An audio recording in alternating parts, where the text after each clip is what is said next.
Dito nga ay nakapana agad dito si Buknoy ng isang malaking hito. Sa mga kanlibak, magandang araw. Ngayong araw ay tara, samahan niyo ulit kami at maninisid tayo din sa ilog. Ito biglaan langan itong ano na ito, paninisid na ito. Nag-ianganit dito yung magkapatid. Kaya ito tara, samahan niyo kami at mapunta kami dito sa ibaba. Sa ibaba nga ulit tayo magsimula at para medyo marami-rami ang mahuli natin dito. Pero tingnan natin kung marami nga mahuli tayo dito. At ito nga pala ang kasama natin ngayong araw, si Buknoy, si Marmar, si Dave at saka ito si Grego, si Unasan. Gapantong pakali dito ng dahon niya at medyo mainit nga nitong lakad namin na ito. Ito kabangon pa.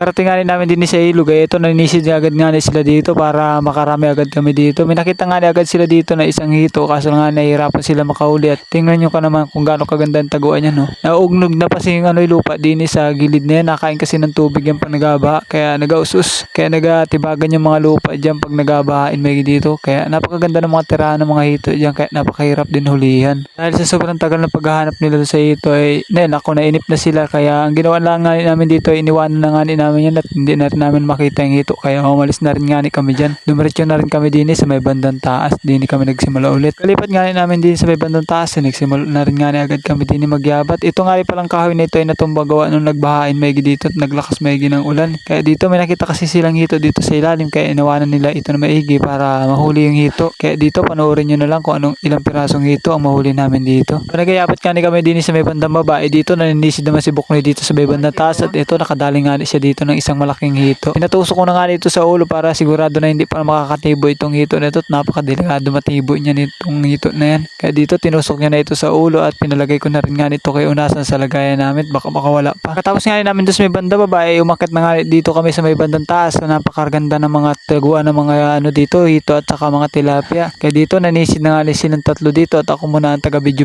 nila dito at hindi rin naman tayo kakapanisid at kulang nga kami dito sa gamit at wala pati akong salamin. Kaya dito nakauli nga dito si Marmarang isang good size na tilapia at pinatapon ko na rin nga ito sa tabihan at baka makawala pa. Ito nang hito ka. Ang ganda ng pakapistoy. Ay, namanyari ka na. Labit-labit yung buk na lagi. Labit ka na. Tugs. Dali. Eh, tilapia na kaista kay. Ay, tatlo yan.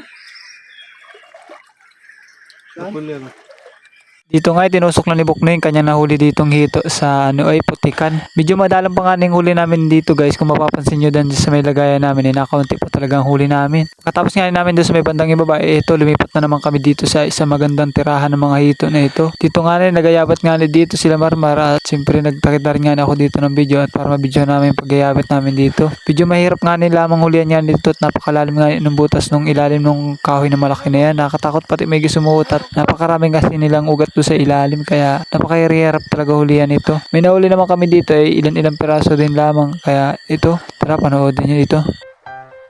Shoutout pala kay Jason Lanya from Puerto Princesa, Palawan. Shoutout din pala kay Lizel Gader from San Mateo Rizal. Salamat po kabayan sa panonood. Shoutout din pala kay Ben Treleos from Laguna. Maraming salamat mga idol sa inyong walang sawang panonood. At kung hindi ka pala nakapalo pa, magpalo ka na para sa susunod na video ay updated ka. Mag-comment ka na rin kung taga saan ka para alam ko naman kung saan nakaabot yung video natin na ito.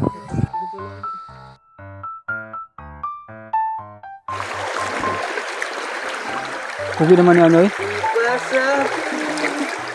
Dali na.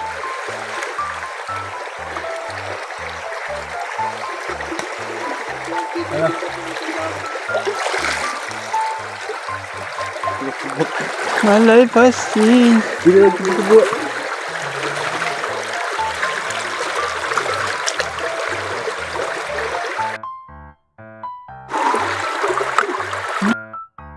Laki ya. Sana. Tiba ko din. Kita udah. Tiba. Naman pala guys ay nandito na pala kami dito sa may luktob. Ito nga rin dyan ay minahuli na nga rin si Marmaragad na isang piraso dyan kahit medyo malabo nga rin tubig. Init na lang nga rin niya dito sa may tabihan yung nahuli niya dito at tinusok na nga rin ito ni Gabo sa ulo para sigurado na hindi na ito makakawala pa.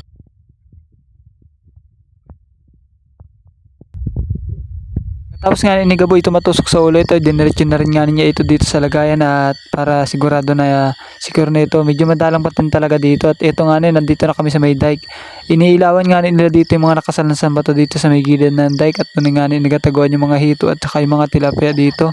Pero mahirap pa rin itong hulihan at medyo maliliit nga yung mga nakasalansan na bato na yun. Malipas lang nga ng ilang minuto ay dito nakapana nga si Marmar agad dito ng isang good size na tilapia na dito. Medyo marami nga ng hito sa ilalim nito at nahihirapan lang sila dito manghuli. Kailangan mo talaga ng flashlight para makita mo yung loob nung nung mga bato doon sa ilalim. Andre Ugada.